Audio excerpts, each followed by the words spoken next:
What's going on, guys? JFC here. Today I am going to be teaching you guys how to finish in FIFA 23. There's a couple tips and tricks I can give you guys to kind of like help improve it almost instantly.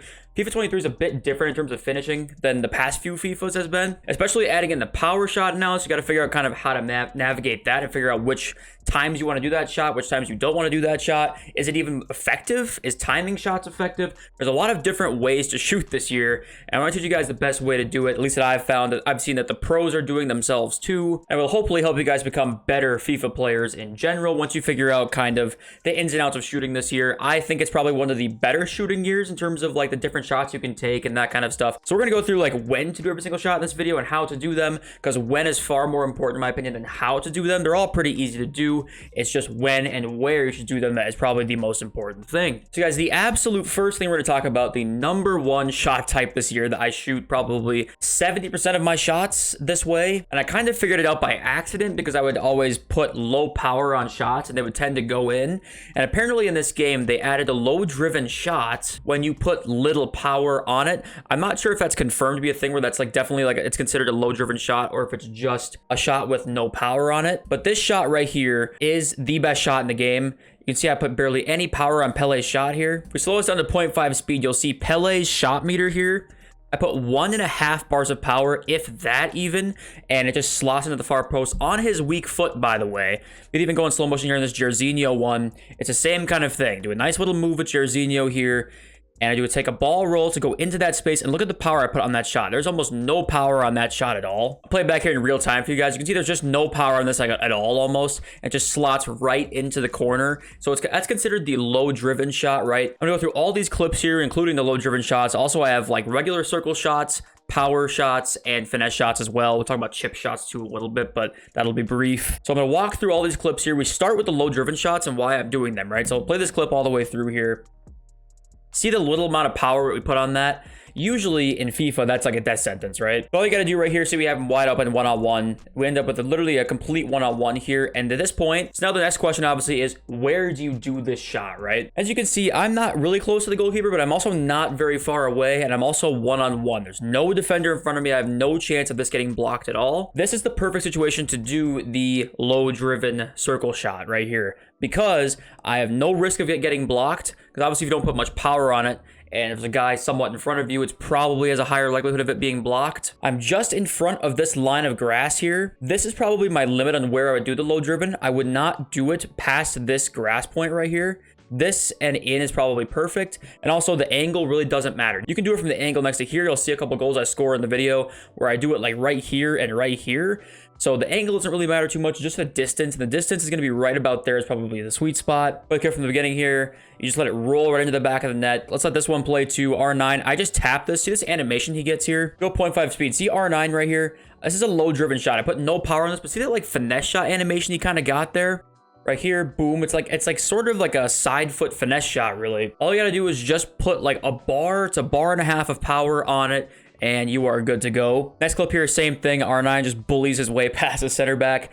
One-on-one with the keeper. Nobody in front of me. I'm just going to tap that circle button. Now, there is, like, if you somehow manage to tap it too lightly, because it is possible. It is possible to actually tap the circle button just a bit too lightly. It's way easier to get the correct power than the wrong power on this. If you just barely tap that circle button, you can get a situation where this happens, where we're just working the ball up here, and then Benzema's going to get a shot here, and I just tapped it a little too lightly, and then see how Yashin saved that. If we go back, this can happen when you do it first time. So I think I tried to first time this with Benzema, and sometimes if you first time the low driven shot, it actually can kind of mess up. So I actually didn't put too low of power on this. I actually just like tried to first time this, and oftentimes if you try and first time the low driven, it can sometimes mess up. And this is kind of one of the situations.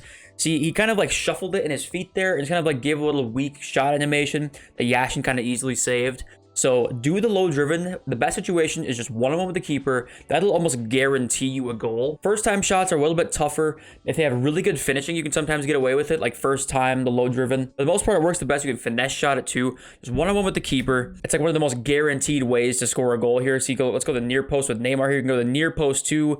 just lightly hitting that into the near post right around him. Here's an Dembele I want to show you guys. See the angle I take here? That's a pretty steep angle with a guy with not great finishing. That was goal Dembele. And he still slots that away. So give that through ball to Dembele. And see, this angle is actually like, you know, it's not bad by any means, but he's kind of, his momentum's kind of carrying him toward this way a little bit, which usually would make it so there's a little bit off balance.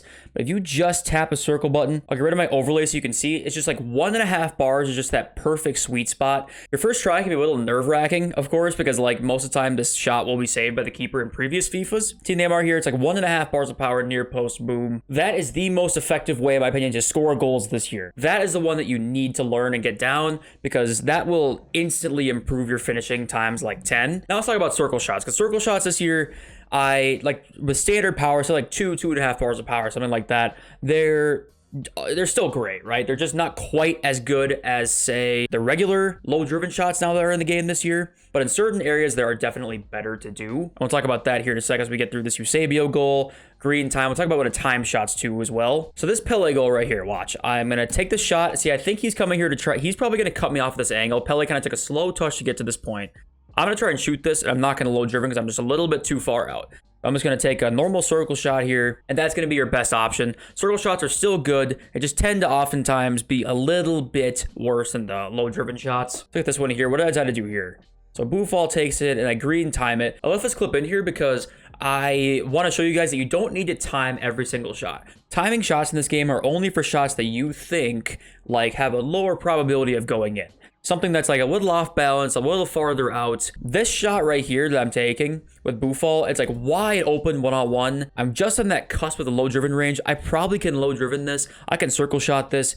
There's no need to try and time this. I'm wide open with a guy with good finishing. I just don't need to. You can, of course, but just in my opinion, the risk is just a little bit too much for the reward. And I do green it, but it's, of course, you know, I just didn't need to. So I left that in here because I don't think you need to time every single shot. Don't red time a shot and shank it when you're one-on-one with the keeper and then regret that later when you could have just taken a normal shot. So in my opinion, just stay away from the time finishing for the most part this year, unless you're like in the rough situations that I'll go into in this video if I find myself in one. Let's see, what clip is this? So Pele has it, nice little scoop and then a shot. Yep, so that's a perfect kind of circle shot area there. Right here, I'm like off balance. There's a guy in my way, guy on my hip. There's a guy on my hip, I'm kind of more likely to try and power it. But this angle, I'm just gonna take a circle shot, right? 2 bars of power, 2.5 bars of power, something like that, fly in the back of the net. Here's one of the different camera angles, so that's might help you guys out a little bit too. Pele right here, I'm just gonna take a circle shot near post because obviously I'm like outside the box, right? I'm not gonna take a low driven from here. Probably not gonna finesse from here either.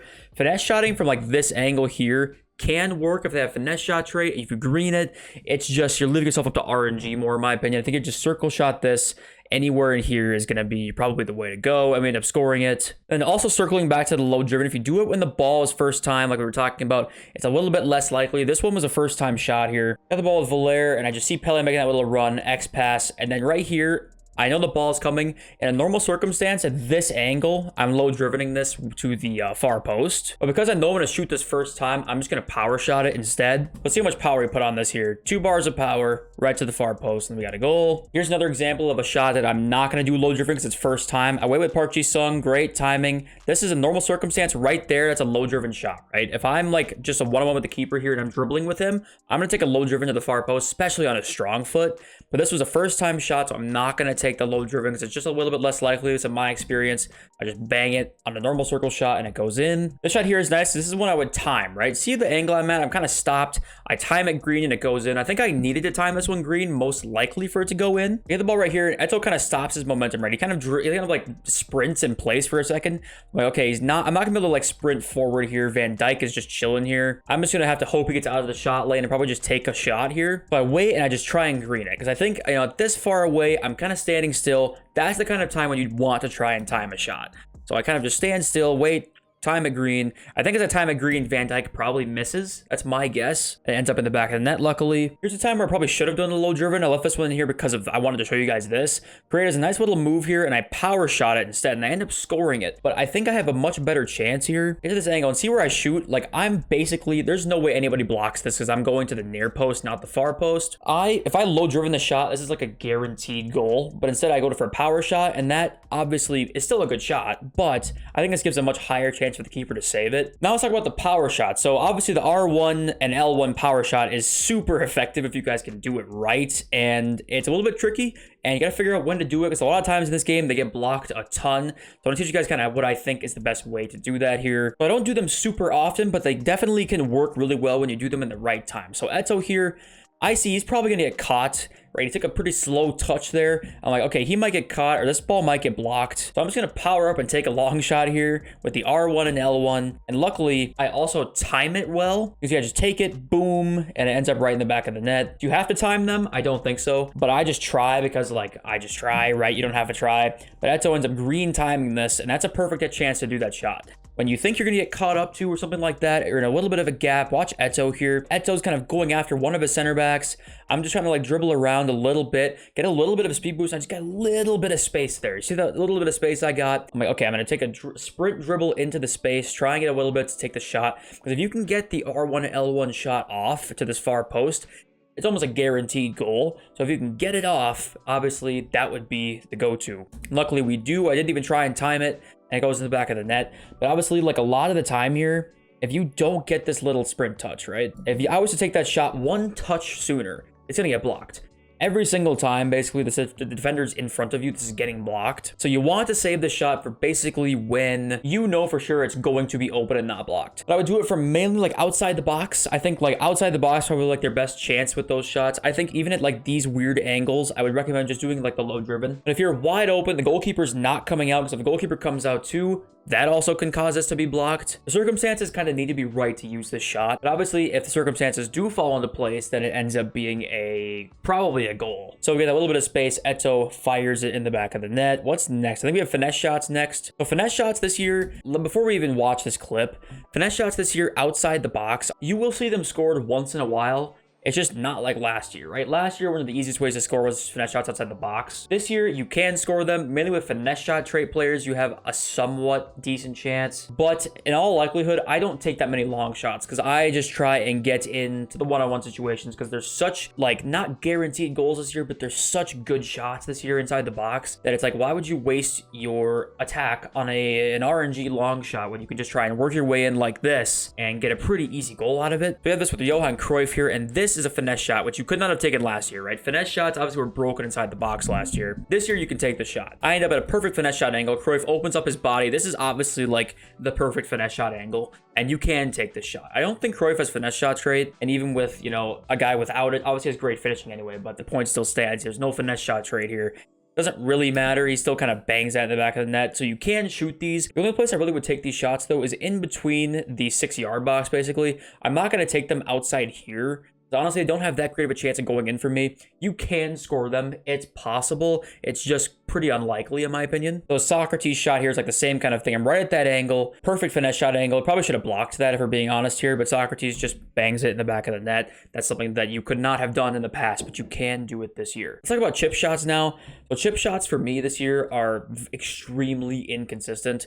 I would recommend just kind of like the only time I'd ever want to do them is if a goalkeeper is like, I'm talking like up here, you know, way out of position like this. If a goalkeeper is like, you know, chilling right here even, you know, last year you could probably chip this from almost anywhere inside the box. This year, like, I just have not had success with it myself. But look at this chip shot with Pele though. Is this not insane? Like, how does that go in?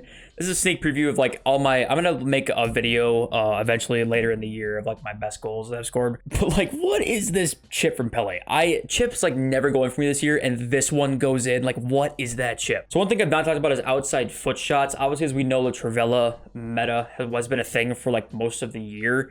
Actually, what I've noticed recently is that unless I have a player with outside foot shot trait and I'm at an angle, it's like, you know, very, very obvious for an outside foot shot. Say something like right here and right here inside the box or right outside the box. Those are pretty decent angles to take them, but they just are not as good for me as they used to be. If I were you, I wouldn't try and force them. If they come, sure, go for it. But I would not try and like build your game around taking or getting those angles to take those outside foot shots.